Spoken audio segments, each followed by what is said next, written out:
Hey! Hi. Are we muted? No, we're not muted. We're good. Kelly here. Can I fangirl now? Yes. Yes, you can fangirl. So we have, we're not talking serial killers tonight. We have a guest. I'm trying to hurry and send it out to people because they asked me to. Who's our guest? Our guest tonight is Matt McNeil. Yes. You have probably seen a lot of his work, which we'll totally dive into. And I have been fangirling for at least the last year on a lot of his visual effects art that he's been doing and selling. And, yeah, so let's bring him on in. Hello. Hello. How are you tonight? I'm doing well. How about yourselves? Doing really good. Oh, we're good. We're good. Sorry, excuse me for a moment. I am fangirling and sending things out. Yeah, we're sending stuff out right now. But Go ahead. I forgot what I was gonna say. I'm scratching my ear right now, going, "Hey." Sorry. We were talking about healthcare a second ago, before the show. Believe me, that's a horror story. We could get into healthcare. I know, right? Hi, Alicia. Oh man. Hey. So Matt McNeil makes masks. He's also a visual effects artist and stuff like that, and Writer. Director.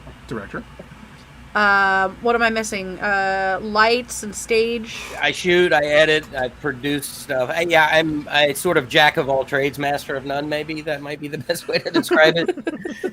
And to be honest with you, other than it just as a side hobby, all this mask stuff really, other than making costumes for my kids, was not something that I was doing for a very, very long time. When I was in high school and middle school, I was doing stuff in my parents' basement and whatnot. But, I kind of stopped. I went to film school and did a bunch of effects for friends. But when I moved to LA, I stopped doing that forever and ever. And then COVID happened. And I found a lot of free time on my hand, and this is pretty much the last 12 or 18 months of what I've been up to. So I think that's what's happened with COVID with everybody, because we started our I'm sorry, I didn't mean to interrupt, but our podcast, everything all started basically with COVID. Like, we're very much into serial killers and murder, not murder, but like horror movies. We're very into murder. Look. I'm in some other desert town. If you guys can find the bodies, well, that's your problem. No, I'm kidding. It all started roughly the same thing. Like, over the minute podcast, the pandemic started, we were like, let's just start doing live feeds and start talking about things. And then we got picked up by Oddmother and Psycho Bunny Death Cult. I just had a moment where I don't know how I didn't notice one of the ones behind you until just now. You have Sam back there next to Michael. Yeah, that's actually that. If you look, that one's not just a head. That's the full. This was a full Halloween costume that I did for my son for Monster Palooza maybe 3 years ago. And like, we even went as far as like, we didn't buy a sucker. Lollipop. We made the sucker. This isn't like a store bought thing. It's actually a pencil, I think, that we wrapped with. But anyway, nice. We made a resin sucker for him. But yeah, when we make costumes for the kids, we go a little bit crazy. That is awesome. Sorry, I totally ADD'd on that one. So, okay, you went to film school. Yeah, before that though, I was an acting major. So I went to college. I was in college for a very long time. I was one of those career college students, which was awesome. But so yeah, I went to NYU for 4 years as an acting major, and then I went to North Carolina School of the Arts as a film major. And then I graduated from there, and then I moved to LA. Nice. That was actually my original major, was theater arts, but that was at Fullerton College, and so that was always fun. That's not too far from here. No, not at all. In fact, hilariously enough, we had one of the alumni come in, and it was Matthew Lillard. Oh, that's what's funny. My kids and I just watched the first Scream just the other night. He might be the best part of that movie. He and Jamie Kennedy and Skeet Ulrich, those guys, they were the best. But Matthew Lillard is one of those guys that I can't believe isn't like a bigger star. Like, he's so good in that. He's so good in general. Every movie he is in, and of course SLC Punk being SLC my top Punk, actually, of all of those. Like, every movie he's in, it's not a bad movie. Like, he makes it a great movie. Yeah, he steals, like, literally every scene that he's in a good way, because that could be bad. He doesn't chew the scenery. He's one of those guys that really like does something to the script that makes it better. I mean, if you've seen SLC Punk 2, like, you can see the part where, the guy who had the acid that soaked Steve. You can see they made actually that part for him, but he just decided not to come back for the sequel and everything like that. Like, because he was actually a father figure to, what's his name? Harold and Bob's character, his son. He was an actual father figure to him. And it was like, oh. We're getting off track. I know, I'm sorry. This is all talking about Matthew Lillard here. They made a sequel with that. The weird thing was it came out in 2014, but it was based in 2005. It's weird. So, Ashley wanted to know who you are. This is Matt McNeil. And you didn't miss too much. We kind of went off on a tangent already. And but we are talking about his art and what he does in the film world. Yep. And him in general. By the way, Natalie says Odd Mama is fan corpsing. Fan corpsing. Is that Odd Mama? Is that Natalie's nickname or something? Natalie. Yes, yes, that is. She's Odd Mother de la Mort. Mother de la Mort. She's 400 years old. 447. 447 when she's when she's Mother de la Mort. So, what made you move from doing the acting more into like the backstage kind of stuff? Oh, what's interesting is, or maybe not that interesting, when I graduated from high school and applied to colleges, I applied to NYU. I applied to both their film and their drama department. And when they called my mother and said, if he wants to be in the drama department, he needs an audition. NYU took that as he would rather be in the drama department than the film department. And so I was accepted to the drama department. And as a result, they ripped up my film, and we only found out 2 years into my 4 years at NYU that I had been accepted to the film program, but was never told, which was fine. To be honest with you, it was the best path ever, because in going to film school later, the acting experience was invaluable. So it really paid off. When I went to film school, I knew how to talk to actors and all of that stuff. So it really worked out. Oh, that's fantastic. I mean, by the way, Natalie says, Matt, I'm coming for you later.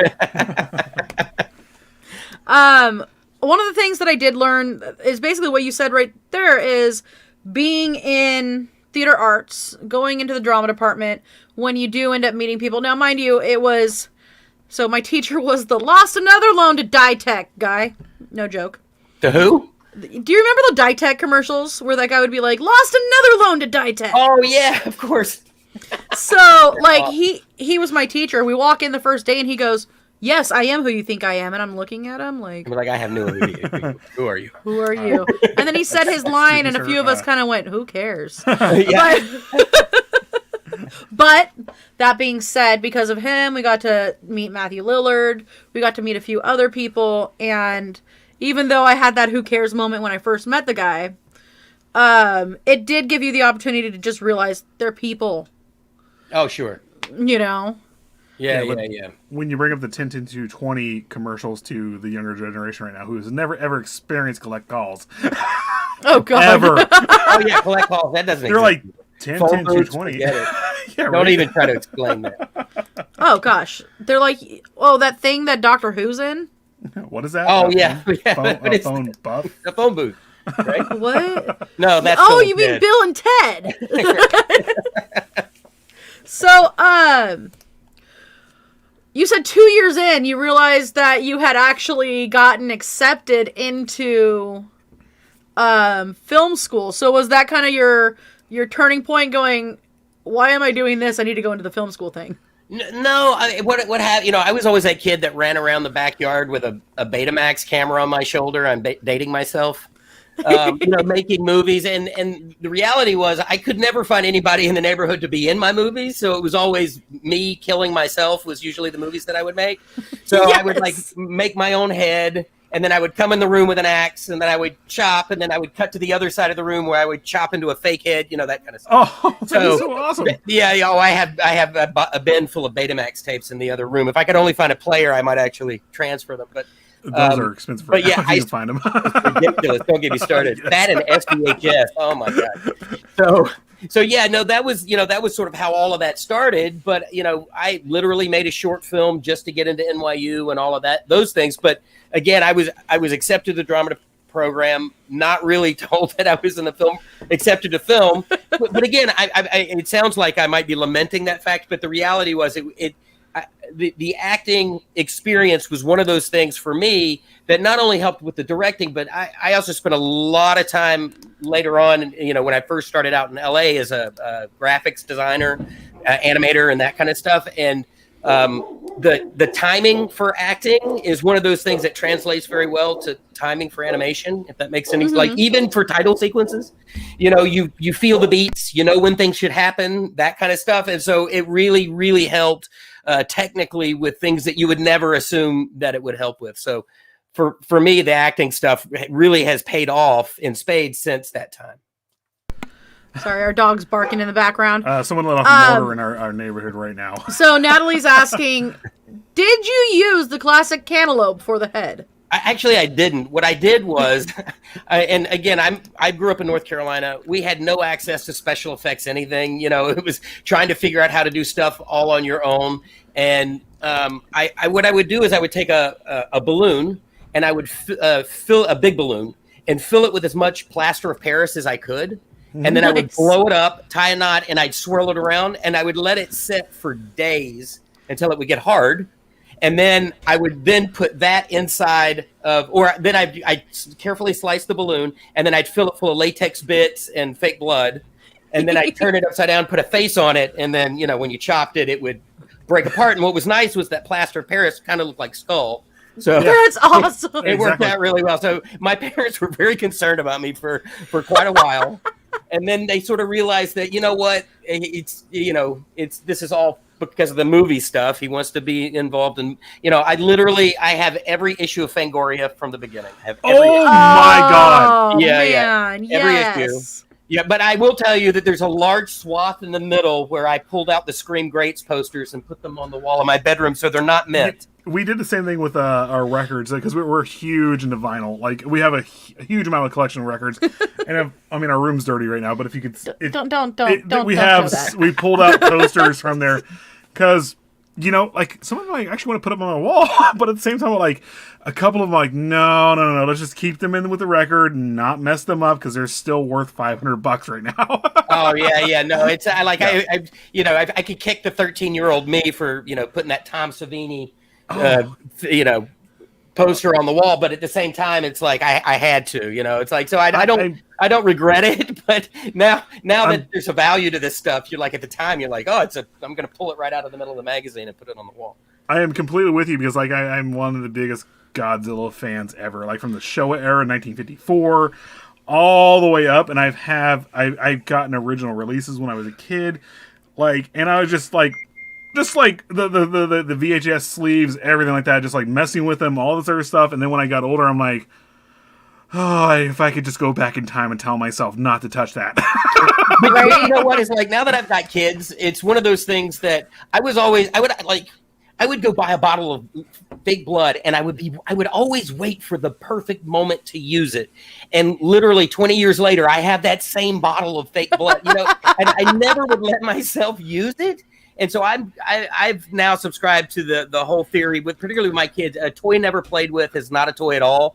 Like if you are going to get something, use it up. I will replace it for you. If it's something that you can do something creative with, if it's a brush or some paint or whatever, go for it. Don't save it because there will never be a right time to use it. And you're going to be 40 years old and wish that maybe you'd opened up that dried up bottle of fake blood. Yeah.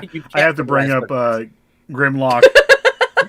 I had to bring up Grimlock right fast because I have played with His this. is out of the box. I'm over here with Sam inside the box still. Yeah, well, that's why you buy two. You buy one to keep in the box and one to open and play with. Oh, dude, Grimlock on left and right. I seriously have played with this so much, and I bought it only a few months ago, and I'm like, during shows, I'm like, just transforming. She's like, what are you doing? I was like, it's Grimlock with Wheelie, and it's from the Transformers the movie. Here, I'm gonna hand you this. Keep this over there for now. Yeah. So I was reading your bio, and I noticed that you did some work. Well, first off, you ended up with Triage. Yes, Triage Entertainment was a production company that is kind of no longer around specifically as Triage. Mm-hmm. But, I got hired by them. When I first moved to LA, I was working for a guy named Paul Boynton, who is the guy who did the open for Ed Wood, that stop motion sequence that goes like through the water and into space and then back down into Hollywood and all of that stuff. So he was a guy that did miniature effects. And I'd had it when I was in college, had an internship with him. So when I moved to LA, I started working with him doing miniatures and whatnot. And that particular process is called motion control. And because the cameras are computer controlled, and you set them up and they move very slowly and they shoot very slow frame rate so that you can create, stop motion stuff, or you can match moves so that you can like have different passes on a miniature, if that makes any sense. One with the lights on, one with the lights off, one that's just smoke, one that's with the buildings lit up, that kind of stuff. So, and then what happens is you shoot multiple passes and put them all together in post. And, when you put it all together, the lights are on in the windows, but that's actually only a window light take, if that makes any sense. It does. It does. So anyway, I was working with Paul Boynton doing motion control. And I had a professor from a guy named Phil Linson, who ended up being the head of AFI out here in LA after school. He's actually the same guy who edited Brain Scan. Remember that movie? Oh, really? Trickster. Yeah. So Phil called me and said, "Hey, there's these guys that I know at a company called Triage Entertainment, and they are interested in hiring somebody to shoot motion control. And I've heard that you've been doing motion control. Are you interested?" And I was like, "Absolutely." And so, because I was doing grunt work for Paul, and so this was like a legit job. And I said, "But here's the thing, I've just been assisting with the motion control because these were Mitchell Freeze 35 millimeter film cameras and the whole thing.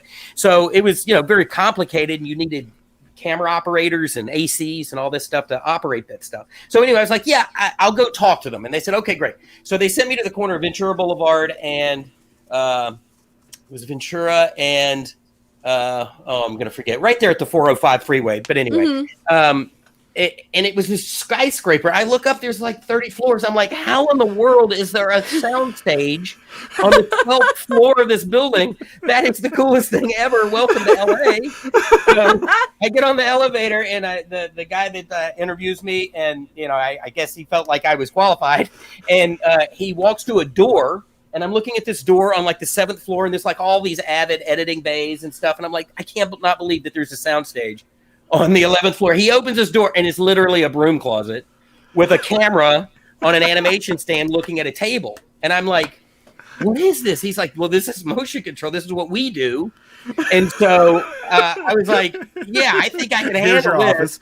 So there was another guy there at the time, a guy named Hunter Mayers, who's really, really super cool guy. And he and I sort of took over the motion control department at this television company that did documentaries. And for these guys, motion control meant anytime, like on the History Channel, you see a photograph of Abraham Lincoln and the camera slowly pushes into his face. That all of that stuff used to be legitimate. It wasn't computer generated. This was prior to After Effects or Premiere or any of that stuff. So this was literally a camera facing an animation stand, and the table moved underneath it. We put photographs, and we would shoot the photos. And so Hunter and I spent years and years and years. There's literally not a shot of Abraham Lincoln or Adolf Hitler I have not seen or shot. I've seen it all. You're not going to surprise me. There's no. Yeah, there's nothing in the archives left over. Yeah. Look, guys. So anyway, Hunter and I shot that stuff for a few years, and then Stacy Peralta. I don't know if you know who Stacy is. Stacy Peralta is a very famous skateboarder from the 70s. But Powell Peralta. So anyway, he was a producer. I was going to bring this up next. So am I jumping? No. This is. I was going to go right into this, so I'm glad you're going into this. So basically, Stacy came in, and he was a producer who had worked with Triage Entertainment at the time, and he said, "I've got this documentary I'm doing. It's called Dogtown and Z-Boys. And we need to shoot 1,600 slides. Slides are the worst thing to shoot. But here's the thing. Glenn Friedman is a very famous photographer who took all of these pictures of us when he was a kid. He's flying in from New York, 1,600 slides. He's leaving on Monday. We got to shoot him in the next 3 days. God. And so he said, whatever you guys do, don't stop the tape. And so we said, Okay. And so Hunter and I literally spent 3 days from sun up till sundown shooting these slides. And if you watch Dogtown and Z-Boys, a lot of that camera work is very like hectic and chaotic. You see, like if you watch, you see my hand come in and you'll see me shake a slide around and I'll yank one out and I'll throw another one in, or there's a magazine from Skateboarder magazine and there's like post-it notes and I'll point at a post-it, I'll pull the post-it off and flip the page. Okay. And literally what was happening there was after that first day of shooting, they went back and watched the dailies from it, and Stacy said, we're not even using the stuff that you guys are programming. We're using the stuff in between the shots because it's raw and it's garbage and it looks horrible, but that's what we want. Oh. And so from that point on, Hunter and I literally just started slapping stuff on the table and pulling stuff out of the way and throwing photos around. And if you watch the documentary, it's sort of at that point in time, nobody had ever really done motion control that way. And the editor of Dogtown and Z-Boys was a guy named Paul Crowder, and Paul was the head editor at Behind the Music. I don't know if you remember Behind the Music. Yeah, yes. Yeah. Oh, so after that, Hunter and I literally for years shot every one of those photos for Behind the Music, starting with Megadeth to the very end of that whole. I'm sorry, you just brought one of our favorite bands right there. yeah. The Dave Mustaine and all of that. That was literally that was the first Behind the Music that we shot.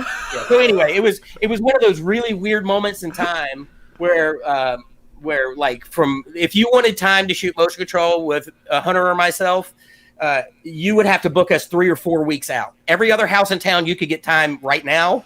But if you wanted to shoot with us, we were a month out. Nice. Yeah. It was a weird.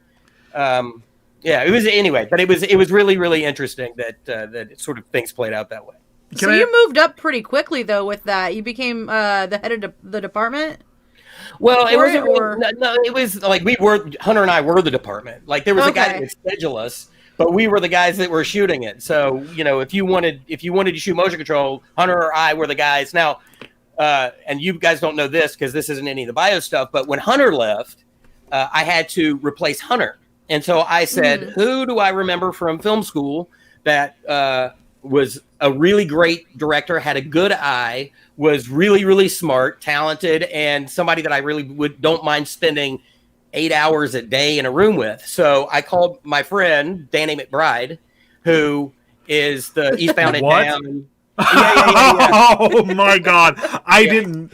He just So Danny came in, and Danny and I shot motion control for years. And sometimes like if he's on like Fallon or one of those shows or whatever, he'll mention when he was first starting out doing motion control that he worked for the production company that did Iron Chef America and all of that stuff. Yes. Oh, yeah. So that's the company that we worked for. Triage was the producer of Iron Chef America and all those History Channel things. So Danny and I spent ages together, locked in a room, shooting pictures. And then another friend of ours, a guy David Gordon Green, went off and did a movie called All the Real Girls. And that's when Danny started acting. He left and started doing that, and he ended up becoming Danny McBride. But Foot Fist Way, because Jody Hill, all of those guys, we all went to North Carolina School of the Arts at the same time. So like that was a real tight group when we all moved out to LA. But yeah, so Danny was he shot motion control. He was camera operator for years, like 5 years probably, before he started acting. Eastbound and Down was awesome. I just want to actually say this real fast. One of my favorite scenes from Danny McBride was from This Is the End, where he had Channing Tatum. And he's all on the leash. He loves Channing Tatum, by the way. Channing Tatum's freaking awesome. But he's all Channing Tatum takes off his mask, whatever, in Eastbound, or not Eastbound Down, and This Is the End. He's all, and Danny McBride's like left whatever he was doing. He's all, see him, and we're rated R. I can say this. So fuck him. And it's all Channing Tatum was all, Channing Tatum's a bigger guy than you. He's all, oh god, and like running up to Danny McBride's leg. I was like, this guy is fucking just hilarious actor. Yeah. Danny's one of those guys. Like he's really. That's why I knew I could spend 8 hours a day in the room with the guy, because he's a funny guy. It was like, oh, Your Highness and everything like that. Like he's great. Yeah. So you did a lot of work on TV shows too, it seems.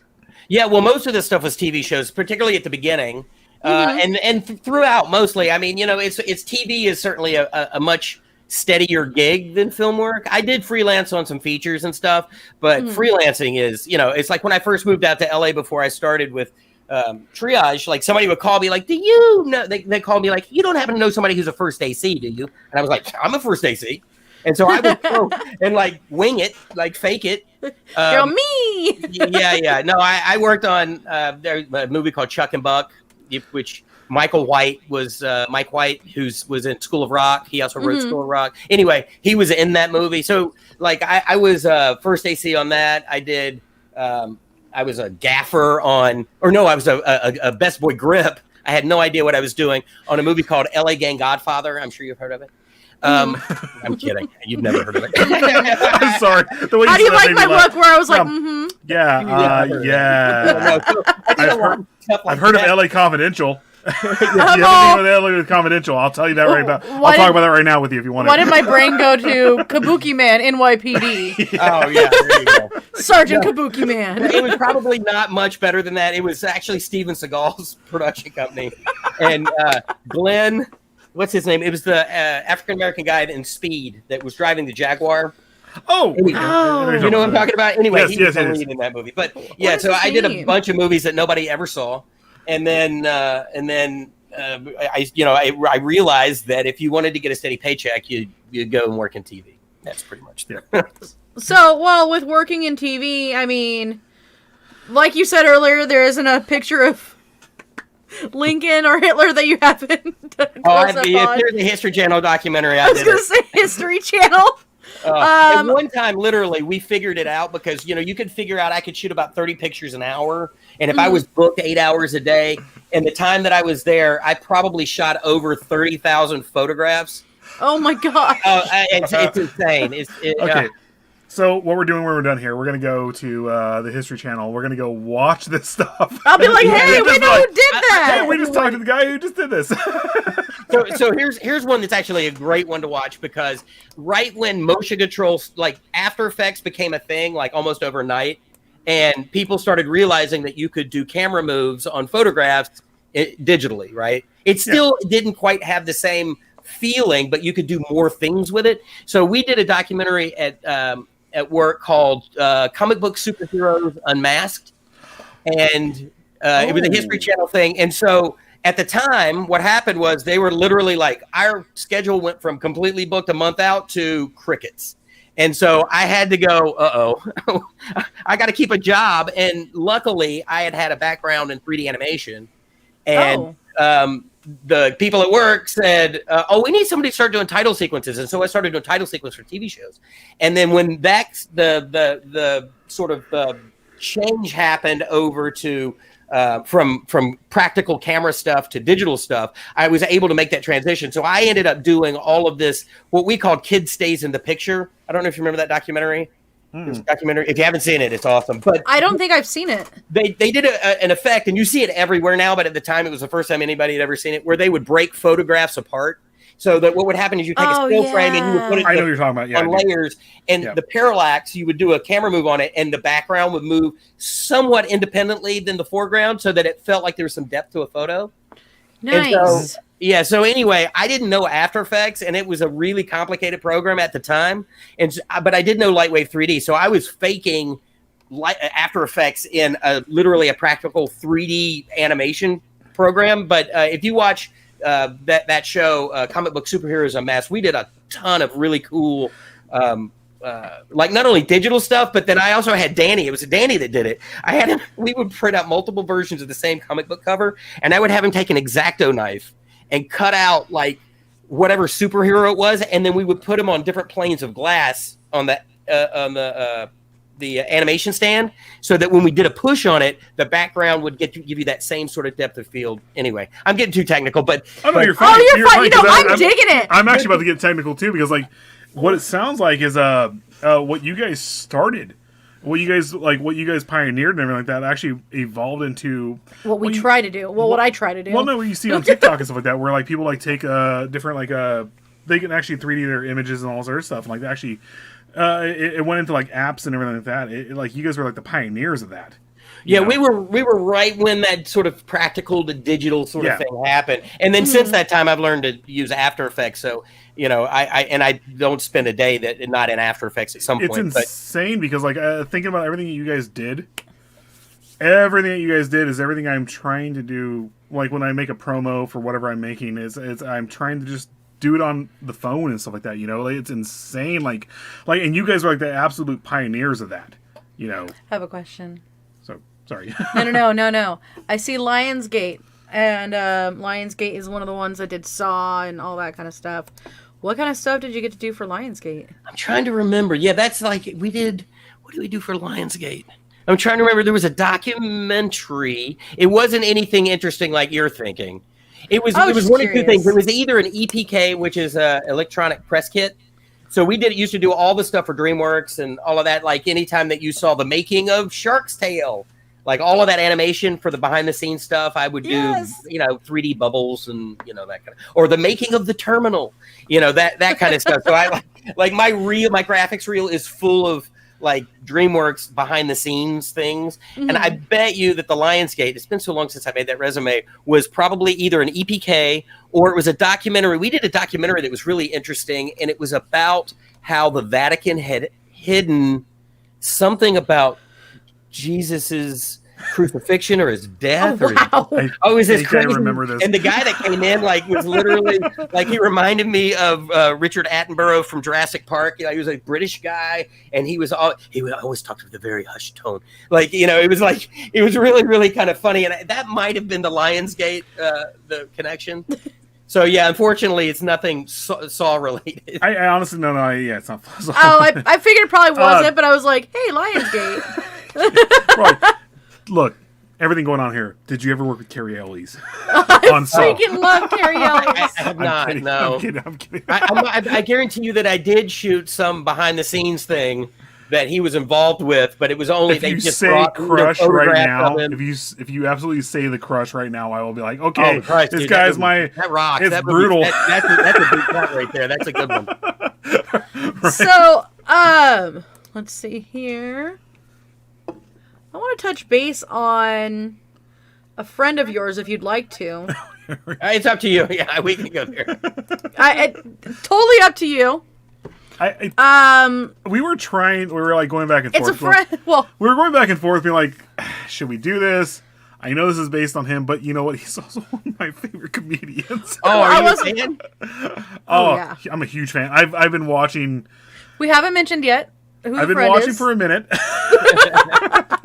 We gotta be suspenseful, damn it. We were walking the other day. We were taking a walk in our neighborhood with our dogs and stuff like that. And Liz is like looking through her phone. She's all, "Are you serious?" I was like, "Well, no, I already knew that." The other one too that I wanted to mention, but okay. She told me, and she's like, "I was like, let's get on it. Let's get on it." So you have a certain friend who likes to play with dolls. Yeah. He's quite well known, and you do a lot of the. Oh gosh, what were you saying? It was the stage work for him and the video.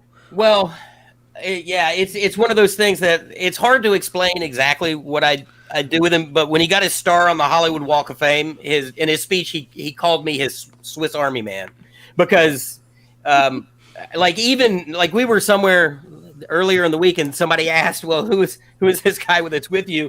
And Jeff said, I don't even know how to describe it. So I'm just I'm his guy, if that makes sense. So I write sometimes. I'm not going to tell you that I write comedy, but if you look at any of the YouTube stuff that we do, or any of the cold opens for his comedy specials, I write a lot of that stuff, particularly scenario based stuff.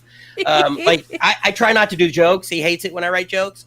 So, so I try to say, this is the path, the outline. This is where we start. This is the middle part, and this is the end. Make it funny. And so I pass that along to him, and he takes it over from there. But so yeah, writing, directing. I shoot all of the stuff that is that doesn't have a budget. So all of our YouTube stuff. I edit all that stuff. And I guess to clarify, since I didn't actually say his name. That's right. Yeah, we probably had to. We brought up Danny McBride. His name is Jeff Dunham. Right. I am absolutely. I love it. I'm sorry. I'm a corny. I love corny movies. I love corny horror movies. And then when this guy, I freaking loved it. When he came out and just did stuff that, let's be real, if he were to have come out now with some of the characters that he has. Oh, sure. No, and you know what's funny is, or not even funny, like we have that conversation every day. What can we do? What can we not do? And it seems a little interesting that you have to have those conversations. It does, doesn't it? Yeah, well, and I don't know. Like, we've been doing a podcast over the last few months, and talking. We talked to Jay Leno, we talked to Joe Coy, we talked to Joe Coy. Yeah, yes. Joe Coy's a good guy. So Joe Coy and anyway, if you go back and look at a lot of those podcasts, it's a lot of stand-up guys. And one of the things that they always end up talking about is, what can we do now? And comedians are in a particularly precarious situation because their job is to walk the line and push the envelope of things. And the one thing that I've gotten out of a lot of those podcasts from those guys is specifically that, as long as your intent is pure, you can kind of go there, you know? And so, so that's the thing. It's like, where's your heart in the thing? And the one thing I will say, particularly with Jeff's characters is, there's a couple characters. Sweet Daddy D is one in particular that I think a lot of people love Sweet Daddy D. Well, see, here's the thing. Everybody loves Sweet Daddy D unless it's like one Karen that suddenly, pees in the pool, and then suddenly everybody hates Sweet Daddy D. It's like, well, of course there's Ahmed now too. Yeah, but the thing about Ahmed too is like that was literally born of 9/11. Like Ahmed wasn't a thing until literally weeks after 9/11. Jeff decided he did Ahmed as the dead Osama for several years on the road. And so that's kind of where that came from. And, people go, oh, it's racist. It's like, but he's not making fun of a race. He's making fun of terrorists. One person. Well, that's the thing. Or it's even a group of people. But who look, if you tell me I can't make fun of terrorists, we've got a problem here. Exactly. Can we not at least, terrorizing. Talk about the elephant in the room? And the problem is we're getting to the point where we can't talk about an elephant in the room. Even like in a discussion that isn't poking fun or whatever, but at a certain point, you're going to find yourself not being able to make jokes about anything. So exactly. And I don't know whether you guys saw the special that we did in Texas. It was called Beside Himself. It was for Netflix. Yes. 10,000 people. We'd shot over 2 nights. We had 20,000 people over 2 nights in that show. It was insane how many people were there.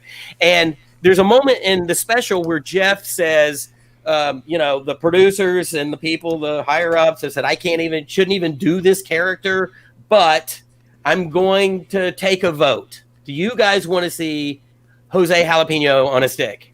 And the place went nuts. And I would have gone nuts. And let's be honest, there are plenty of Hispanic people in the audience, and the reality is the people that love Jose the most are his Hispanic fans. So, the problem that we have now is people get offended for other people. As opposed to being offended themselves. They're like, I'm afraid they're offending you. And it's like, don't speak for me. Let me laugh at what I think is funny. Let's just go there. And if you don't like it, don't watch it. That's it. Well, it's the whole purpose of what we do here with like Ruth B. Red and Psycho Bunny Death Cult. We've actually, and I'll say we've had cancel culture come after us too a little bit here and there, and like, oh my god, you guys cannot ever talk about like serial killers, and you guys are laughing about it and all that stuff. It's like, look, we're not making fun of victims here. But these guys who do these horrendous crimes, you damn right we're gonna make fun of them because they deserve to be made fun of. Just like you said with Ahmed and like the terrorists and stuff like that. Yeah, they terrorists and stuff like that need to be made fun of because they're bad guys. you know? And again, it has not. And the other thing is, I'm going to bring on another special. But when we did All Over the Map, Jeff went to all of these countries or whatever, and one night he performed in the Emirates in front of 5,000 Muslims. They were all wearing the dish dash and the whole thing on the front row, and he had no idea how that was going to go. And then the next night he was in Tel Aviv doing Ahmed again, and both crowds loved Ahmed just as much.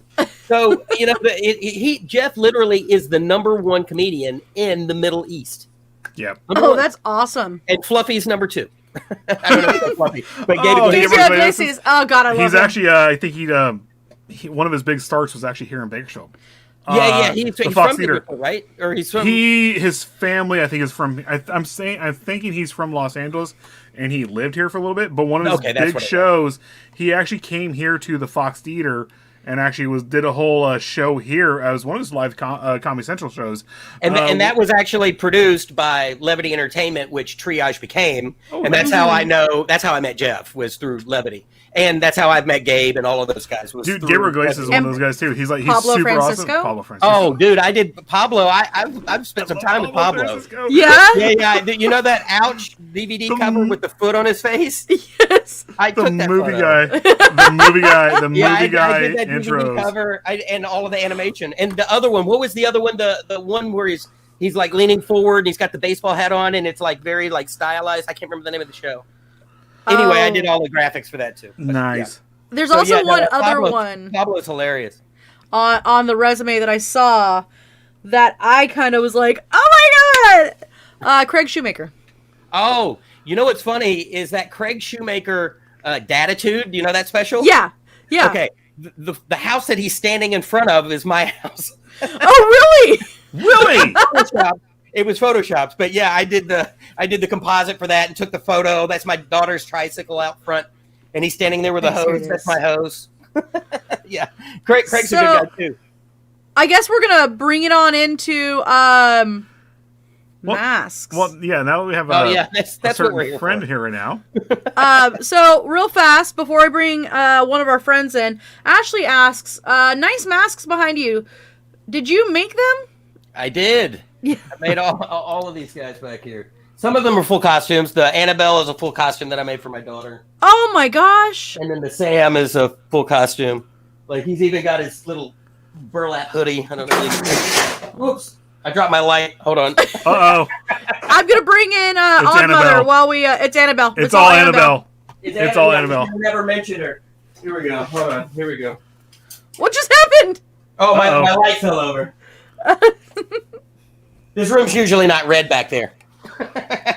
Well, we brought in somebody and they disappeared, so they'll be back. She'll be back in a second. That's what happens when you're 447 years old. You can just pop out of things real fast, pop back in, And okay, so I guess we're gonna start on. Well, let's get into the mask making. The masks. Okay, so what medium do you usually use for the masks? Is my question. Well, I literally everything that I do is all latex based. So all the masks are latex. I sculpt in clay, cast in hydrocal, and then they're all latex. That's not to say that at some point I don't want to tackle silicone, because I do. Because I can't touch them. Sort of great unknown, I've never messed with it before. I don't know how to paint it. Liz is very allergic to latex. Oh, is that right? Yeah. Yeah. So no, I'd like to do it just for the look. It's got that depth to the a little bit of a translucency to the skin textures and stuff like that. So yeah, I'd love to do silicone, but yeah, thus far all of these are all latex masks, and they look amazing. We have brought Mother de la Mort in here. We have brought Mother de la Mort in here. Say hi, Natalie. Hi, Matt. How are you? Hi, Liz. How Fred? Good. How about yourself? Hi. I'm doing well. Okay, now look, I practiced this. Okay, this is my fan corpsing. Nice.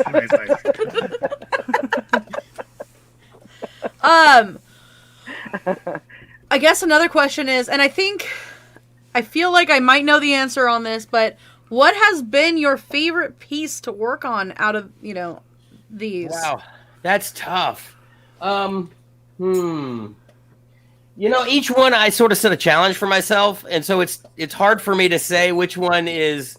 This was the one that sort of started it all, just the skull mask. Because what it was my kid wanted to go as Jack Goodman from American Wolf in London to Monsterpalooza last year. And nice. So rather than do just a Jack Goodman sculpt, I thought it would be much cooler if I started with a skull and then sculpted a skin to put on it, which was this. So this is a finished Jack Goodman. So that what would happen is it would be like a mask wearing a mask.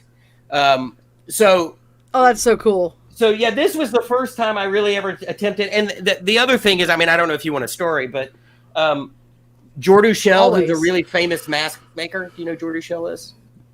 Super famous. No. Oh yeah. You I should do know look the that name. up. The guy's amazing. He legit effects guy, like total amazing genius sculptor. Anyway, he's got a couple of forums and stuff like that, and he had said on one of his things, his Facebook lives, he was like, "Oh yeah, it's really tough to do a really good skull because most people want to sculpt an attitude or an anger into them." He goes, but skulls don't really have a facial expression. If anything, they're more forlorn and they look sad than they do angry. So I kind of took that as a little bit of a challenge. And so I sort of sat down and I said, all right, I'm going to try a skull and see what happens. And literally almost exactly a year ago to this month, I think, is when I started this guy. And, so I sculpted him, and then he's got this forum called Original Mask Forum, Original Mask something. And so I posted it on there, and I said, hey, I just want to thank Jordu Shell for not only the site, but I don't know if a skull is considered original enough for this site, because they don't like to see Freddy's and Jason's and Michael Myers, and really the majority of the stuff that I'm doing, he wants to see original stuff. So anyway, I was just like, hopefully this is original enough. Anyway, he was kind enough to DM me or hit me up and say, dude, that was really, your skull mask is really good. And I said, look, I don't know if you remember me, Jordu, but at Maskapalooza years and years and years ago, there was a television show called Making Monsters. It was about the Distortions Unlimited. It was on Travel Channel. Do you know that show? I've seen that. It's good. Okay. So there's actually an episode at Monsterpalooza where he's got a booth at Monsterpalooza, and literally me and my kids come up to him at the booth, and he's got one of the Nightmare series Resurrection line masks, and I buy one from him, and like the cameras come out, and they ended up interviewing my son and my kids and myself about buying the mask, because the Nightmare series from Distortions, I'm an old mask collector from 100 years ago. Like when I was a kid, that's all I wanted for Christmas. That's all I wanted for birthdays. So Distortions Unlimited was like the mask company that I always bought masks from. I have that picture. There was a Nightmare series that my mom was like, absolutely not. You can have none of those. They're too violent. And so when I was a little bit older, eBay came along, and I was able to collect all of there were only 200 that were made before the molds were destroyed. I mean, it was insane. Like I went on a total National Treasure Da Vinci Code hunt for these things, and I found one of each, and so I've got the whole set now. But then Jordu resculpted a new Resurrection mask or Nightmare mask from his Resurrection line. So anyway, it was almost like the price, or one of those things. It's like, you're the 100th customer. Like I was like, oh, I want to buy that, and then the cameras came out, and so my kids and I were on that show, and then so he and I got to talking about Distortions Unlimited, and I mentioned to him, hey, Jordu, there's a mask that I had when I was a kid. His name is Krim, which is this alien mask that had glass eyes. And I wore him for Halloween, and I lost his eyeball. And is there any way to get a new eyeball? He's like, hey, man, I got one of those eyeballs. I'll just send you one in the mail. I was like, well, how much do I owe you? He's like, nothing. Just give me your address. 2 weeks later, this eyeball shows up in the mail. I couldn't believe Jordu Shell, who's this amazing sculptor, not only remembered, but put an eyeball in the mail to me. So I told him when he saw this skull mask, I was like, hey, can I come to your studio? I'm going to give you one of these masks. So he was like, oh, what do you want for it? I was like, nothing. I was like, you gave me a Krim eyeball. It's like, I just want to give you one. I'm paying a favor. I don't care what it's worth or what the value of this stuff is. I said, I don't sell this stuff anyway. I said, I made this for my kid. I want to give you one. So anyway, I gave Jordu one of these masks, and that's sort of what started the whole price. And he said, when I was there, you should sell these. And I was like, I don't want to sell anything. And so, and the other reason was this was sculpted for a 12-year-old's head at the time. And I was afraid people would buy it and try to put it on. And my big fat head, it would just not be a good thing. They'd be like, this mask sucks. So I just decided not to sell any of these because they were made for my kid. But then that's when I decided to do Eddie Quist from The Howling. And I made him. I bought an armature that was big enough for an adult head, and so that's when I did this, and reluctantly started selling these. But it became sort of popular. You showed us with the bladder and everything, and prior to the show, and if you could just, if you don't mind, I was gonna say, could you show us? That one's neat. If you can bring it close to the camera and do the bladder and all that stuff. This was the 2.0 version. So. I don't know if you remember the movie The Howling, but it was all those awesome, 1980s bladder effect, sort of werewolf transitioning kind of things. And you have The Howling, and you go right into American Werewolf in London. Both these movies were pinnacle, or I think I'm saying the right word. Transformative. To the werewolf transformations and stuff like that. Both those movies were very iconic. pivotal, very iconic. Yeah. Well, the other thing that's really Fantastic interesting, sound and it didn't dawn on me until a little bit later when I did the Evil Ed, which was obviously from Fright Night, because Steve Johnson, the effects guy, actually commented on a post that I made about that. I was like, "Oh my god, I can't believe Steve Johnson," and he was very complimentary. Like it really was like, I can't believe anybody that Steve Johnson would actually respond. But what's interesting about Steve Johnson was Steve Johnson worked on American Werewolf in London and then was hired away by Rob Bottin to work on The Howling. And then he also did the effects for Fright Night, which was this one and this one. So inadvertently, I think maybe my favorite effects guy might be Steve Johnson. Well, honestly, I think your next challenge is to get for a costume and actually get the transformation of where the bones are separating and extending and stuff like that. For American Werewolf in London, that whole scene just looks painful. It's so, and then when they were done, it was can so I say cool. something though? I was so amazed, Matt, when we first kind of met, and I was really looking at your work and things like that. That these weren't static prop pieces. When I realized these were actually wearable art and masks, I was absolutely amazed. And I tell you, I think one of the coolest things, which your masks are absolutely fabulous, is can you show everybody the mouth of Amy? Because it has a double mouth, doesn't it?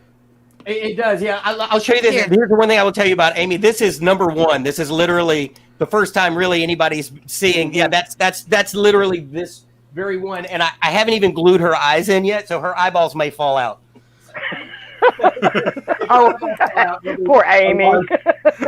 But anybody that's familiar with Fright Night and any of the behind the scenes or even this stuff realizes they see that Fright Night. You can see Amanda Bierce's mouth inside Amy's mouth. Yep. So what I did here was I started with Evil Ed. When I first did Evil Ed, I was casting his teeth in dental resin with a silicone mold.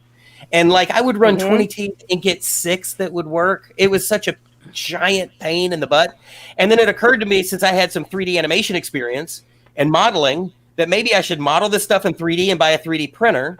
So I ended up printing all of the teeth for the Evil Ed bust, except for maybe the first 5 that I made, because all of these are limited. Oh, wow. My attention span is very short. And so after about 20, I'm ready to do something else.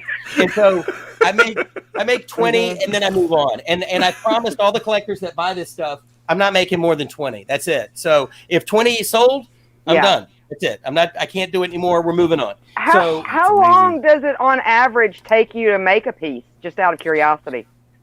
It's hard to say because Amy, I sculpted while I was doing the Michaels, the Lost Boys Michaels.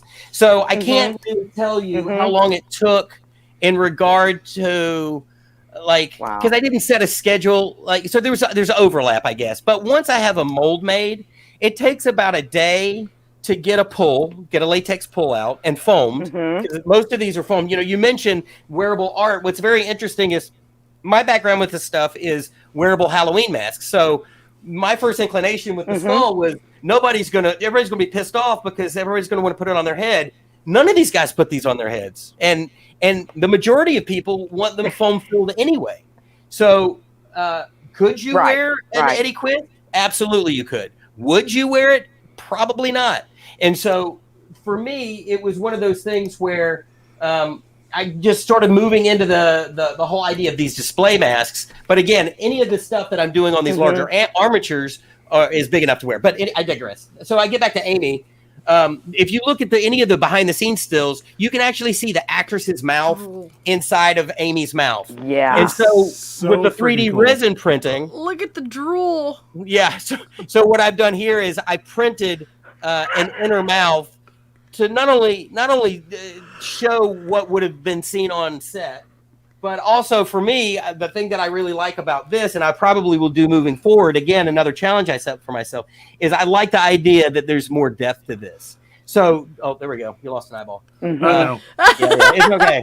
My friends at Fort Seal sent these to me yesterday. So, yeah, this you're looking at the first versions of the Amy eyes.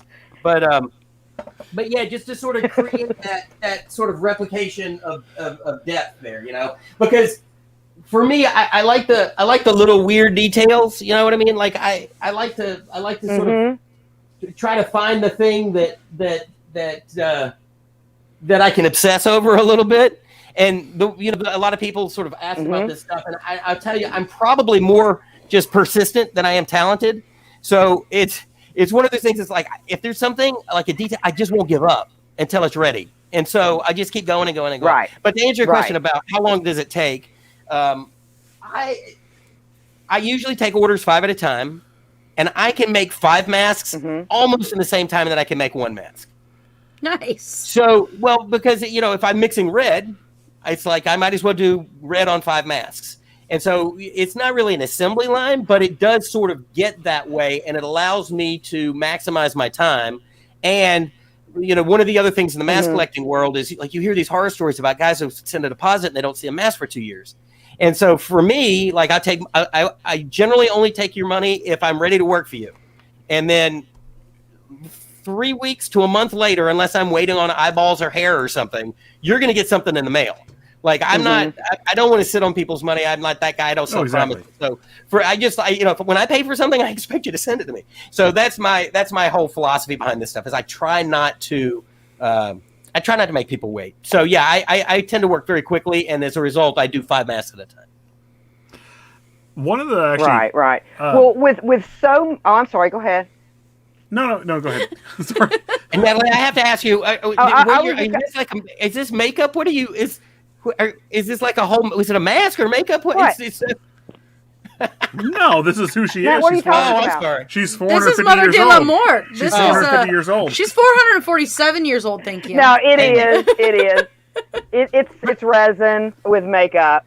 Oh, very nice. Yeah, no. I was just trying to sort of because the mouth is moving and because the zoom or the feed is like sort of I can see the frames or whatever. It's like I'm trying to figure out, is this a filter, like a really cool filter? Like I was just trying to figure out what was going on. It's like you're Snapchatting me. What is going on here? That's your real face. Now I'm really far out in the country, and our internet sucks out here. Is it a dish? Do you have the dish? Or do you actually have No, we can only do phones. We're so far out that Dish doesn't. We like it's just throwing money out the window to try to even use Dish. So. She's trying to get the Elon It's Musk. crazy. Yeah, I'm from North Carolina, so I totally get it. I know from what you speak. From whence it came. Well, what I was going to ask, because I told Matt when we were talking last week that like literally I could talk this stuff 24/7. You've got so many like 80s iconic horror just things out there. What are some of your do you have plans for some new pieces coming up, or are you still just kind of concentrating on Amy? Can I say something real well, I mean, the wheels are always turning. And it's like when I was doing Michael, like I'll be honest with you, I didn't know that anybody would care about Michael. When I did Michael, I thought, well, if you're going to do Lost Boys, everybody wants David. It's like, well, but Michael, main character, it's his story. You got to do Michael. Exactly. You got to do Michael. You got to do this look. This is the look on his face when he kills David. I mean, you got to do that, right? But I thought, because he's not snarling and he's not drooly, that everybody would be like, why? Who cares? That's what I thought. And so I thought, maybe I'll sell 6. And so it was amazing that I sold 20 like almost immediately. Like it was like, oh, I got a big hill. But because I have to like farm out eyeballs and things like that, I have to wait for things in the mail. And when that did, I moved on to Amy and I started sculpting Amy.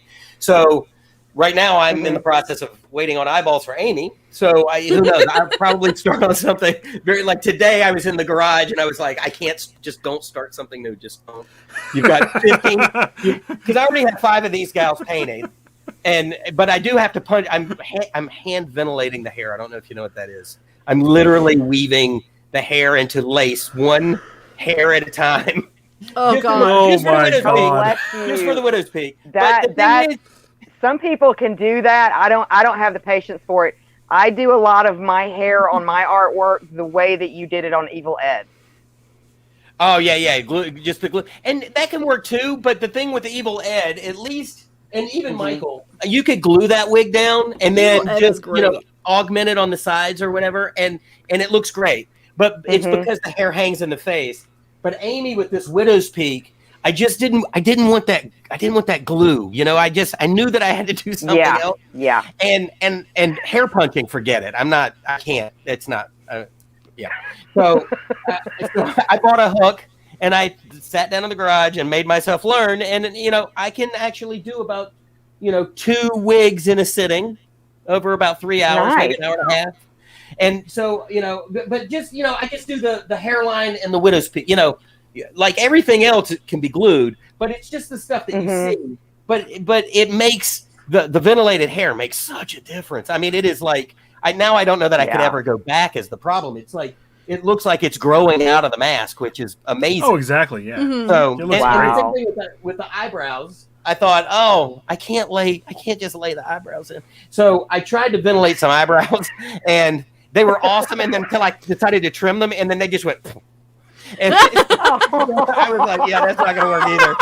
So, believe it or not, I'm sorry. I'm envisioning afro eyebrows. Dude, it was a mess. It was like they looked awesome, and then they looked like caterpillars. It was like, right? Believe it or not, you can buy what are called eyebrow wigs that are already ventilated. Yeah, it's a thing. Yes, and so what did my brain just think of a merkin? Yeah, it's merkin for your face. So I found these eyebrow wigs, and they're awesome. I like, again, any kind of human character that has eyebrows. Luckily, literally, I sweated over this because she's the only character I've done to date that has eyebrows. Everybody else has no eyebrows. And so it was the first time I was like, oh no. I got to figure this out. And Amazon, right there, eyebrow wigs. I don't know why anybody would do anything other than that. Because the problem is, I'll be honest. Now I just got to go and look and find these things. I had no idea they existed. Now I need to look up eyebrow wigs. Look them up. I'm going to look them up. We're going to type in blue waffle with it, but who cares? Yeah. No. Lemon party. Stay away. Don't do it. Lemon party? Lemon party. Wait, whoa. Did you say lemon party? I was just going to say, I think what I enjoy the most about your art is it, at least for us, some of our, like the old school, like, children of the 80s and things like that, it brings back happy memories. Yeah, well, I'm probably closer. I don't know how old you are, but it sounds like you and I are probably in the same she's boat. Less than 300. I'll tell you that right now. Less than 300. So yeah, I'm 250. So we came through about the same time. But yeah, like I was telling them earlier, I literally saw Fright Night 23 times in the theater in 1985, to the point where my mother had to write a note because she got tired of going to the box office and telling the lady at the box office it was okay for me to go. He's allowed to go in there. Because I was under 17 or whatever the age. Yeah. And so she had to write a note, and then it got to the point where I didn't even have to show the lady the note. She was just like, yeah. Dude, the first time I saw Showgirls, my mom let me in. Not lying. Oh, my God. I'm sorry. I made that out loud. That was a really loud My mom's like, you really want to go see Showgirls right now? I was like, yes. And she's all, okay, fine. Here you go. Oh, man. Wow. That's the deep end of the pool right there. Can I bring us in real fast with the, you talk about the 80s mask and everything, like, looking, like, just accurate, but, like, the freaking Jack mask, the one right there, I feel like he's talking to me and saying, Frank, it's time for you to end your existence while we're in the porno theater in England because I want to rest. Okay, because you're the last werewolf and you need to die. Because you captured that perfectly. Dear God, that looks so much like Jack from American Werewolf. I just keep staring at Annabelle. Oh, yeah. That was a costume my daughter, that was Monster Palooza like 2 or 3 years ago. It's amazing. Yeah, my kids love it. And we're the weird people that always do the haunted garage, So best garage ever. Yeah. So we those are my favorite ones. And our motto is like, if I buy something from Spirit, I won't plug it in and put it out unless I've modified it some way.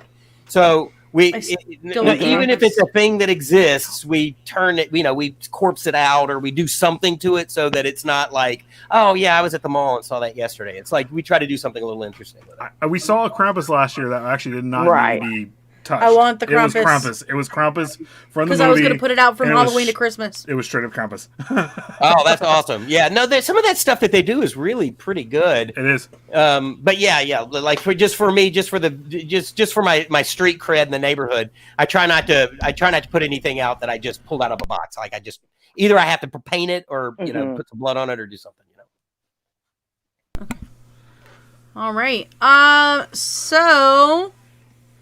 hello, Aaron. Hello. So I guess what I was going to say is we can go around, see if there's any more questions, even from the audience. People have been asking, and let's see if there's any that we can bring up that we haven't already. I do believe that we brought most of them up. Yeah, I think we hit everything. Odd Mama, do you have another question? We're getting towards the end here. So. That's always the spot, right? I know I do, but you caught me off guard. We're at the end.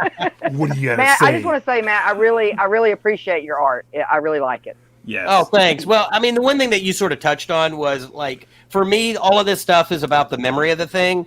And so not only am I like trying to capture like whatever it is that I'm seeing in a reference picture, because sometimes it's tough to find good reference photos of this stuff. Like they're like frame grabs or like, it is, they're really low res. And so it's tough to do that. But the one thing that I want to do is like try to, like, particularly with Evil Ed and even Michael, like that moment in the film, like what, like I want you to look at Evil Ed and go, I know what shot that was. Like I know what that from, like what that thing, like exactly. Like, same thing with Amy. Like, I think a lot of guys are going to want Amy with her eyes set forward, but I specifically didn't sculpt that version of Amy because there's two really iconic shots of Amy, and the one is that promo shot where she's looking at the camera and her mouth is really big and her lip is like particularly curled back, like almost like on set they were like, the director was like, push her lip even further back, and I specifically didn't use that shot. The one that I used is that shot where she's looking off to the side, and so.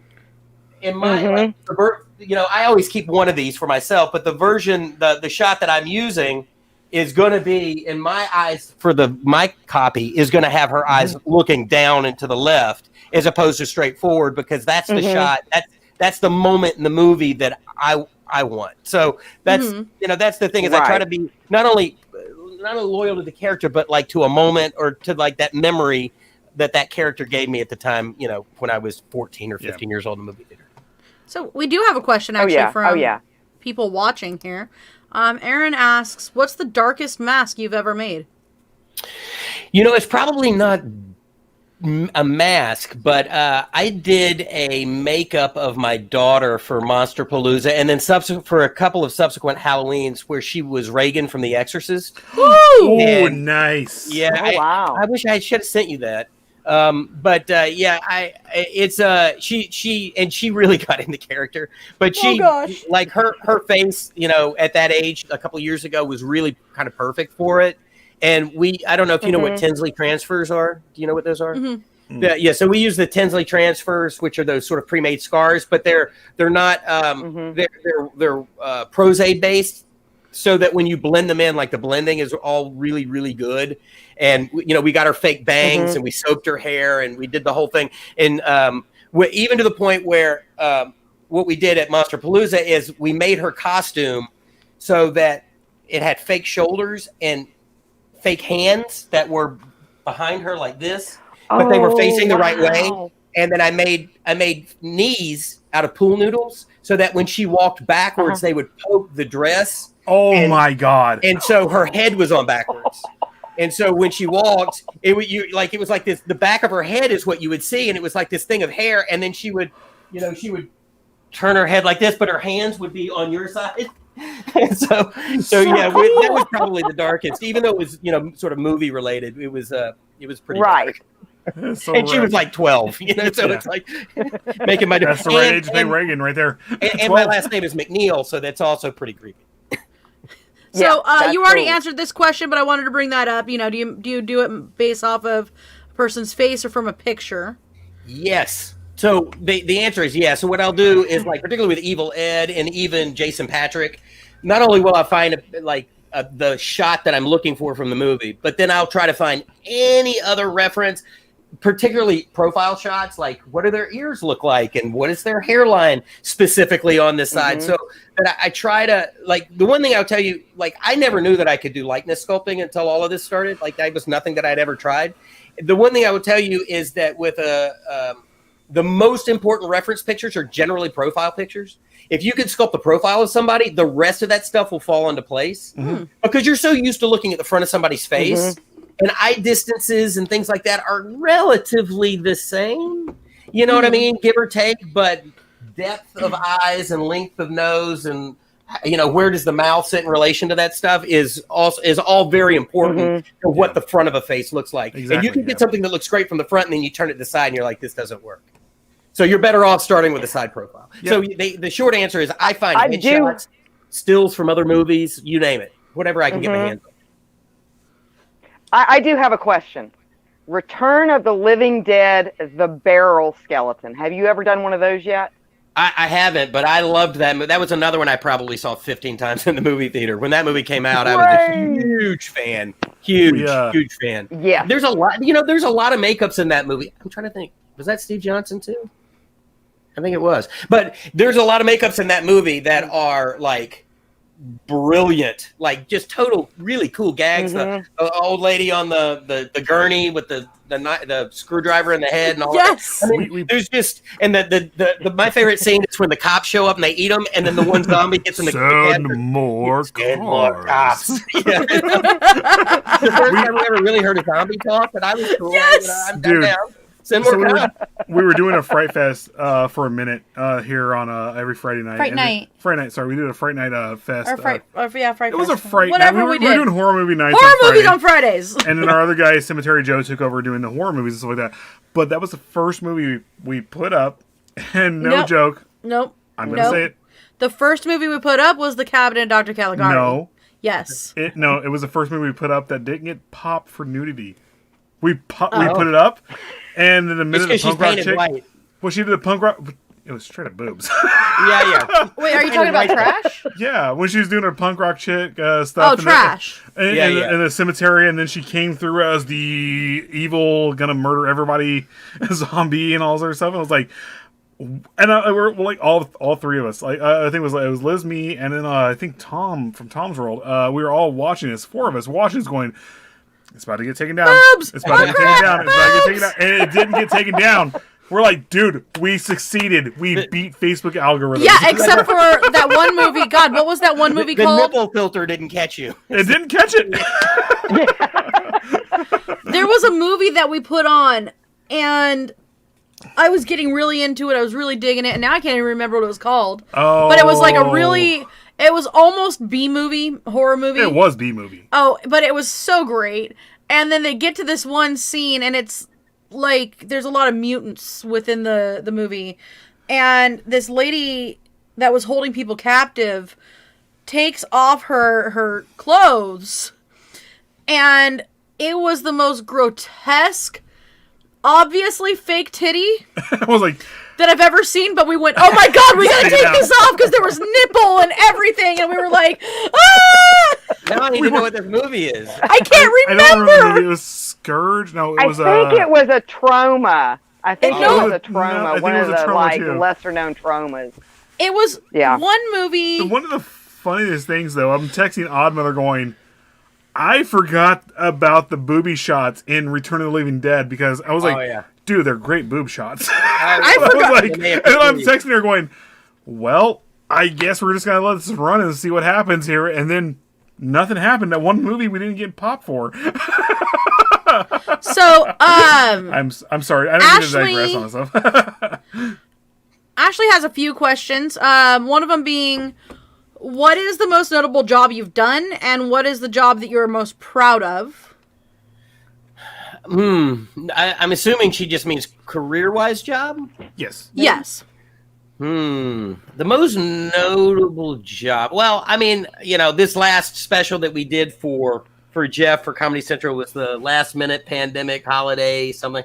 I was executive producer on that, and then I was executive producer on Beside Himself. So that's probably like the biggest credit I've gotten, even though that probably I didn't work nearly as hard on those as I did for the stuff that I had to direct. Like Probably, you know what? The most notable job, we did a special for NBC called Unhinged in Hollywood, and we shot all of these wraparounds where the network had decided that they weren't going to let Ahmed be in the show, which was kind of a real thing, but we decided to make fun of it. And we were like, we can't do a special without Ahmed. What are you kidding me? Yeah, so exactly. we literally wrote a real scenario into the special, which was Ahmed gets thrown out by the network exec. And then for the rest of the special, every time we would go to commercial from the stand-up, Ahmed was trying to get back into the theater, but kept getting thrown back out. Like I remember that. I do remember that with Chuck Liddell. I think I remember that. In the face. Chuck Liddell punches. I forgot about that. By the way, by the way, and then Chris Chuck Cornell Liddell's my favorite was MMA the fighter. network executive. But then what happens is TMZ has a video of him being thrown out. I don't know if you remember. We had TMZ do a whole fake segment for us with Ahmed in a dumpster. Nice. So that to me that was probably one of the probably most notable. And then probably the most fun though. I don't know if you saw Jeff's special was called Mining Monsters, and so I wrote and directed all of these all of the interstitials that were on the DVD only. If you haven't seen the DVD, or actually they're on YouTube too. The broadcast version didn't have them, but every one of the interstitials in between the characters was an homage to a famous horror movie. So Bubba J, I did a Hammer horror movie, Dracula spoof. For Ahmed, we did a spoof of 80 slasher films. Peanut was Batnut, so we did a Batman thing. And then Walter was Frankenstein. So, if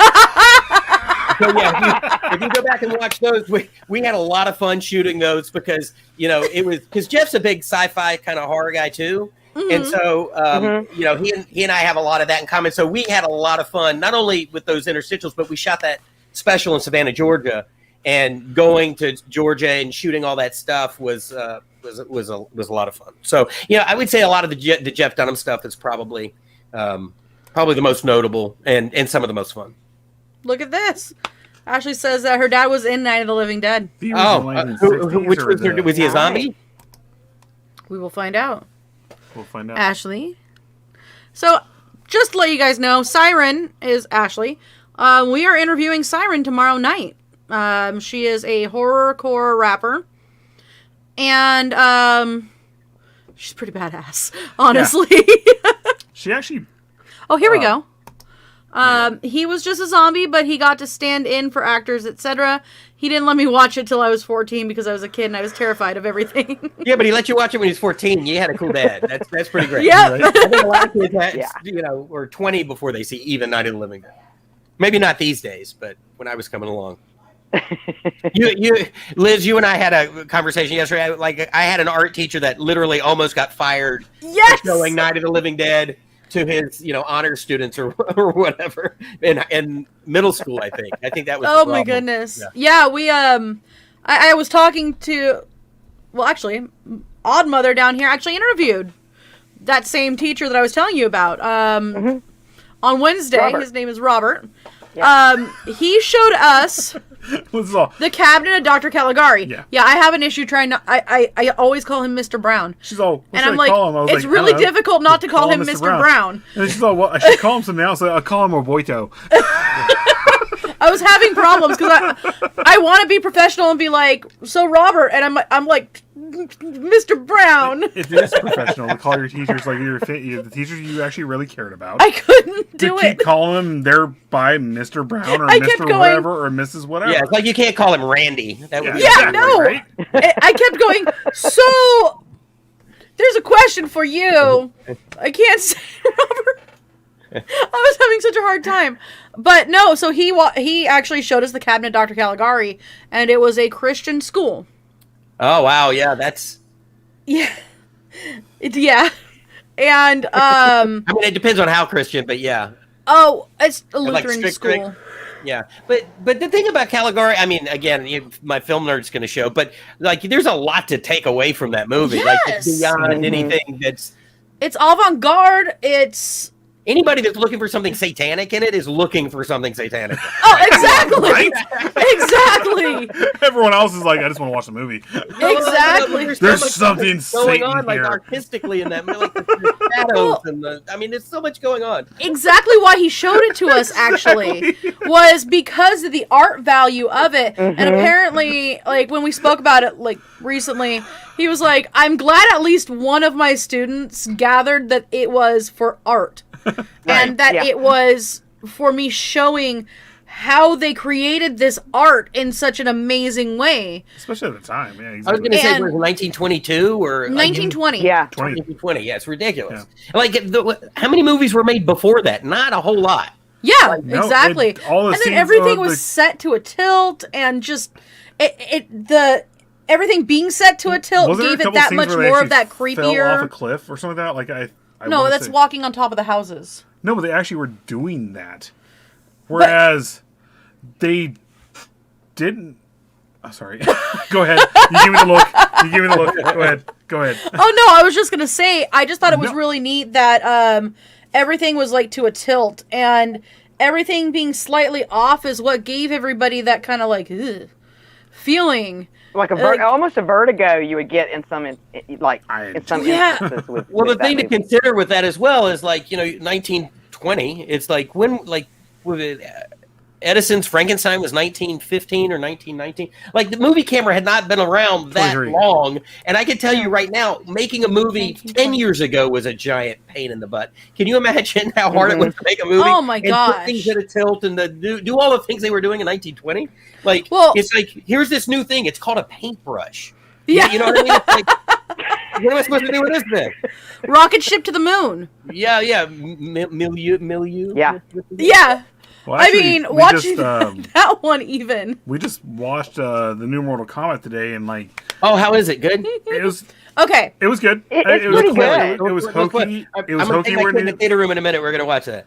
It was hokey. It was corny. I'm not going to give... But I'm not going to give stuff away. No, it was good. But this sets it up for so many of them that I am so excited. That's good. What they did do, what I'm bringing up here, like what they did do with the blood, they finally, like with the CG blood, it actually looks legit. Oh, yeah, because I can pick that out a mile away. But they did bring in the aspect of it. Like, I know they rushed it. When you watch it, you're going to say, well, they rushed it. They did this. They did that. Oh. But it feels like... It kind of feels like they took the roots of the old Mortal Kombat movie, from the 90s, and brought it into this, and then they're starting to set up a story and stuff like that, because they are going to go on with 4 new movies, Oh yeah. So they're making it. They're franchising. That makes sense. I mean, it only makes sense. Well, yeah. Warner Brothers already owns Mortal Kombat the game, and Warner Brothers is going to keep going with the movies and all that stuff. Why would you not? Exactly. They're bringing in characters that, like, for me, I have always seen in the games and been like, I want to see them in a movie. Yeah. But you know what's funny is that original Mortal Kombat movie, as goofy as it a little bit was goofy. It's awesome. I loved it, but I have to tell you, Goro was amazing. Like, yes, because he took 2 animatronics to do him, and when you see. To do him, sorry. To make him act, 2 guys, whatever, and then like some claymation and all that stuff. And when you watch the new one, they kind of incorporated that into Goro. Oh, really? They do, and I'm not giving anything away here, but like I said, with the blood and all that sort of stuff, they finally. Oh, we got blurry. It hasn't happened. There it goes. The blood and stuff like that, like where they do the CG blood for a lot of the movies, they finally, it feels right with this movie. Like when you watch it. I like practical effects much more. I love practical effects more because than I love getting. Every time I've done like little short films with friends or whatnot, and we get to use the Caro, because like I can't do the real blood that like Saw did. Well, that was disgusting sounding. But practical effects and all that stuff, when you get shot with practical effects, there's really a whatever it is right there popping out, and you're splattering everywhere. The thing with practical effects with CG, it just looks like it's painted on and just splattering out. It doesn't look right. Well, when the tracking sometimes is a little off. Yeah. I always like practical effects also because, like, I'm that person that likes getting dirty, likes getting my hands dirty. And so, like, it feels so much more fun when you have, like, the gross blood everywhere, I don't know. No, I totally get it. Like what you said earlier, you were talking about American Werewolf in London. I mean, what, 1981? Has that transformation sequence ever been done better than that? No, absolutely not. No. So Absolutely I mean, it's just not. like you guys can keep trying this digital stuff, and it can be amazing. But I can see right through it every time. Yeah. Like it still never. When feels they actually have the hand actually stretching, this part of the hand, you're actually part of the hand right here stretching to make the paw. And I was like, that looks so fucking amazing. Well, the other thing too is yeah. those guys to a certain degree were kind of magicians back then. It's like, how are we going to make this illusion? Like Barry, they put David Naughton under the floorboards with the fake body and all that stuff. Well, exactly. It's like, I can't help but applaud the ingenuity that those guys were doing with like rudimentary materials. Like they didn't have silicone or any of that stuff back then. So you start thinking about like, how are we going to do this with foam latex, and how are we going to do this with fiberglass? And the stuff that they were able to pull off is still like, it's in my opinion still much better than what you see in any of the CG stuff that they're doing now. Well, even bringing the aspect of I think prior to that they really didn't show the pain of transformation. Like they're like, this guy is actually transforming in front of us right now. So what is going on in his head? Well, what's going on is his bones are separating, so he's in pain. And they actually even like on the mask and everything that he was going on with I can't think of the actor's name because he's the famous singer and also so he was a disco singer, wasn't he? Which one? The guy who played the werewolf. David Naughton. He wasn't a famous singer. He was the guy who did the Dr. Pepper commercials. Oh, there you go. You're right. And he got, I'm a pepper, you're a pepper. You're right. In that commercial, but he got fired. He lost that contract because of American Werewolf in London. No, but they brought it, like, watching the pain in his face and stuff like that, when they actually showed in the mask and all sorts of stuff, showing that, like, this shouldn't be something like it forms on his face, like it did in the original werewolf. Or formed on this, like, no, he's actually shape-shifting, and to shape-shift, you're going to be in pain because everything's dislocating, everything's like doing all sorts of stuff. So to mix that with the transformation of the mask or of the CG, or not CG, I can't think of what it is, the visual effects and all sorts of stuff, it was perfect, man. It set the standards, and no one, even the sequel, American Werewolf in Paris, did not I like touch the on dream sequences too, were amazing. Oh, yeah. Like when he pops open his eyes, and his eyes have got they're like the yellow and all that kind of stuff. Like that movie, as corny as it sounds, I mean, that murdered his family. That movie scared me. Great, I think I was 14 or 15 when it came out, and it really literally scared me. It's half comedy. So what happens is, you set your expectation, the audience is way up here, and then you do something terrifying, and there's a much greater drop between, rather than having a ominous tone to the whole thing. It's like, a naked American man stole my balloons, and it's like that whole sequence. Exactly. It's like it doesn't fit in that movie at all, and that's exactly why it fits in that movie. The whole part, the whole part in the porno theater where he's all, "You murdered us in the park." Yeah. See you next Wednesday. As a kid, I started laughing so freaking hard. Yeah. Well, you should just open your veins up right now. Yeah, and I mean, let's be honest. That scene could have been set anywhere. And where does John Landis set it? He puts it in a porn theater in the middle of Piccadilly Circus. Yeah, I mean, he it's was just playing like, a real porno there too. I was gonna say something that wasn't even horror related, as far as like interesting practical effects that are still used. So somebody had us watch The Passion of the Christ recently. Oh, I've still never seen that. I hear it's really bloody. It's really brutal. Like, there are moments. I love Mel Gibson. I'm sorry, I'm a huge Mel Gibson fan. Regardless of your religious background, you just sit there like going, "Wow, oh my Mel Gibson God. nailed this shit." And there's the scene where they're nailing the nail into the hand. Apocalypto too. So I watched the whole thing on how they did it. They had him stick his hand into this hollow area in the cross, and they had a palm, like a palm with some blood in it or whatever, and they'd put the nail through, and the blood would squirt out.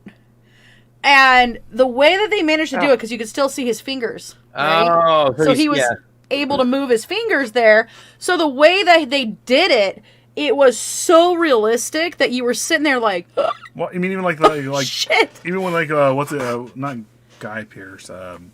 Is the Guy Pearce who played him? No. not Guy.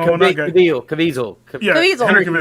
Henry Caviezel. Yeah. Isn't that it? Caviezel? They practically put a meat suit on him when he was walking after they got done like whipping him and all sorts of stuff. Guy.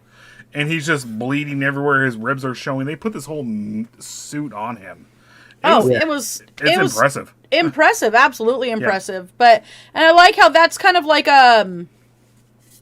practical effects in more of the modern times. Like, granted, that was what, like 2003 or something, or 4? But they haven't done it since. They've kind of like went to the CG, they went to whatever ever since. And like the one thing we're getting at is like the practical effects is absolutely the best. The most insulting version of that was when they did that sort of a prequel to the thing. It was like a remake, but kind of a prequel. Oh God, yes. And they ended up doing all of those digital effects. Have you seen what they did for the practical effects that they ended up covering up?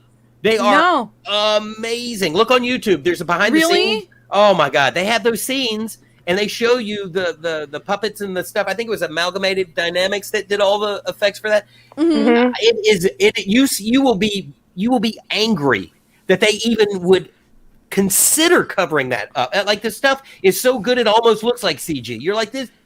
Oh wow. Oh, it's insanity that they even that they even touched a frame of that. It is amazing. I mean, and it would have been so much better. I mean, that's why I like Rob Zombie stuff too. Is regardless of what anyone's opinion is of his like remake of Halloween or all that kind of stuff, he's stuck with practical effects. The fact that he does all practical effects makes me continue to watch. I mean, of course it's Rob Zombie, so of course I'm going to watch it, but it makes me continue to want to watch it and continue to want to watch more because of the practical effects without using CGI. I like where Rob Zombie's head and heart are. I don't know that I like his movies so much. Like, I've tried. I keep trying. And he got a little weird in Halloween too. He got a little psychedelic. I liked it. I'm sorry. No, I didn't. I'm going to tell you the problem that I have with his Halloweens, because I'm like literally the biggest original Halloween fan that possibly could be. And the friend of mine, Dave Green, ended up doing that 2018 movie. Did we say we had Judith Myers on her? Oh, well, yeah. That's the movie that I like. I love that movie. But the thing that I would say about the original movie is Michael Myers needs no explanation. Let's stop trying to explain it, please. Yeah, I get that. No, I don't want to know that his mom I think that's where we're coming where I'm saying like rabbit in. I don't want to know any of this. I don't want to know any of it. I don't want to know he was bullied on the way home from school and killed animals. I don't want to know it. I just want to know that he's pure evil. He killed his sister, and now he's on a rampage. That's all. I love that scene though, where he did get bullied, and he just brings out this fucking branch and just put it in another movie. Put it in. You could, but I still like. Put it in another movie. It's fine, but it's not Halloween. Michael Myers. That's true. That's all you're right. Know. You're right. He's just a psychopath. He's born. Can I say this one thing about Halloween? Why did they not, and I know this might be like blasphemous to a lot of Halloween fans, but I was a really big fan of Halloween 3. And I never understood why they didn't separate those two and go down that avenue as well with a completely different storyline. Well, you know that the original idea behind that was they did Halloween called the Babysitter Murders, and it was going to be a one-off. Yep. And it became incredibly successful. John Carpenter was sort of forced into writing Halloween 2, which I think is a perfect sequel. A lot of people don't like that movie for some reason, but I think it is an amazing follow-up to the original. Yeah. So they made that because they needed to make more money, and they could make it very quickly, and all of those reasons.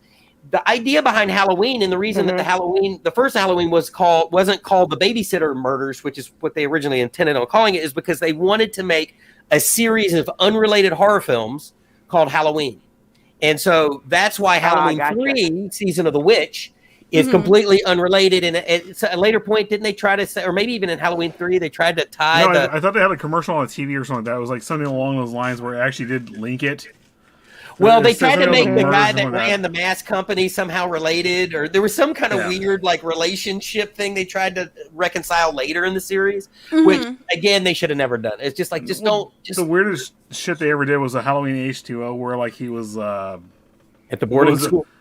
He was at the boarding school, but he was magic or something. He was able to like shit. Yeah, that got a little bit. No. That was part 6 where he was like a druid or something. Was it? I was like, oh god. Stop. I'm here to watch a slasher part of it. That's just like when they I don't did, want to like, see the magic part of it. the Jason in space stuff. Like, oh yeah. But Jason 10 has its moments. Jason It X, does. Yeah, okay, it does. But at the same time, I was like, absolutely why does. is he in space? No, it's dumb. It's just so dumb. But I do have to say the scene where he goes into the holodeck and it was like they turn it into the 80s and the girls are like, hey, you want to have a sleepover or whatever? And he cuts to him just beating her against the side of a tree in her sleeping bag. Hey, Yes. He's like, okay, you won me over. I'm going to watch this again. The third Hellraiser, where they they shot that in my hometown. Yeah. That was actually they blew up the I was like, place that we had our prom. Oh when my they god. actually got to the point Robin where he was in was it Did you hear what he just said? I heard him. They blew up the place they had their prom. Nice. Yeah. And if you look, it says Market Street. It's supposed to be New York or something, but it's Market Street in High Point, North Carolina. That was the one where they actually went into space. Was like years later, and they were like, "Hey, this is the only way we can actually have this to destroy the Lemishon creation, whatever it was. Lemishon box. The box, yeah. It was like that was the only way we could destroy this. It was like, you know, when they actually brought up in space, it was like to have the perpetual light of the sun destroy the darkness. I was like, okay, this actually does kind of make sense here. You know, I think that was either the 4th or the 5th one. The third one was... I'm sorry. I think that was like the fourth. The third was pretty good. I think it was the fourth still. one. It was the fourth one. And I think that might be... Is that the one that Kevin Yeager directed? That's when Clive... They ended up taking his name off of it, and it's directed by Alan Smithy? I think Clive Barker was still producing it. Clive Barker stopped at a certain point because he was like, all right, guys, this shit's getting out of hand. He did come back for the ones after that, and actually was that was where it was psychological. Where they were all in hell. Like, it didn't matter what was going on. Like, you thought, hey, they're trying to get away from Hellraiser, they're trying to get away from Pinhead or whatever. But no, it was actually the entire time. He was in hell the entire time. And he's torturing him.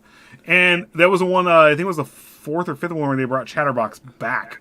Where he was just the torso and all sorts of stuff. It was pretty fucking cool to watch. So... Sorry. No, I was like, Doug, what's his, Bradley. Doug Bradley only stopped in the last 2 movies. That's where we got the Walmart Pinhead. Okay, No, I'm sorry. That's Dollar Tree Pinhead. Dollar Tree. Sorry. That's because at Walmart you can at least go and get Grimlock, and it'll be Grimlock. But if you go to the Dollar Tree, it's gonna be Grindlock. Yeah. So, okay, we have gone 38 minutes over what we had originally planned. We gotta get out of here. I talked too much. No. In fact, I was about to say we would love to have you back at any time. Anytime. We would love to pick your brain more. I will probably be picking your brain anyway. Look, Like, the pandemic's Do over in you California. play D&D? do you play D&D? Oh, do you want to learn? I did, but I haven't played D&D. Would you like to learn? would you like to start playing again? Maybe, I don't know. Maybe. We're starting a game. Well, I have we'll hold a 15 more session for Amy's to make, or 19 more Amy's to make. Can I do it in airbrush at the same time? Yes. Oh, okay. Alrighty, so again, thank you so much for joining us tonight. This has been fantastic. I would love to have you on again. We'll always be picking your brain because I have to. Thank you, Odd Mama, for dropping in as well. We always love it. Makeup. I'm sorry? And thanks for doing your makeup. Oh, well, you know, it takes a lot to keep this girlish glow. She came out of the grave. There's no makeup there. Ghoulish glow. All right. So again, thank you guys so much for joining us tonight. Tomorrow night we have what's going on. Siren. Well, the Metal Show is interviewing Siren, who I know she's not a metal artist, but she is probably the most metal rapper I've ever seen. She cleaved a. She is amazing. If you guys get the chance, like she actually pulled eyes out. If you guys get the chance, go check out The Witch is Back by Siren Von Wicked. And there's something else going on tomorrow night. Tom's World. Oh, yes. This is Tom's World. He's bringing his son in. And this is going to be This is Tom's World. And Not This Lady is Dreads Tom's tomorrow. World Jr. Night of the Living Dreads will also be on tomorrow. Psychosocial. The Psychosocial Hour will be on. Yep. And we're blurry again. Sunday, we have the Sideshow. Then it all loops back around. Monday is going to be History 101. No, not History 101. There's a new show coming up. So come check that out. We also have Steve the Cat. You don't want to miss Steve the Cat. He is fantastic. He reviews movies. And it's he actually reviews pretty horror good. movies. Steve the Cat is fantastic. Tuesdays, we have Genevieve with The Creepy Parlor, as well as Psychic Cindy. And she's over on YouTube now. Yes. Mm-hmm. We have Wednesdays with Mother de la Morte. Thursdays, It's open. don't know if there's anything going on this Thursday. And it all loops back around. And if I forgot people, I am so sorry, guys. Again, have a wonderful night, and we are going to end with an awesome video. Bye, guys. Bye. Thanks, guys. Bye.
This is Mr. Applewhite speaking.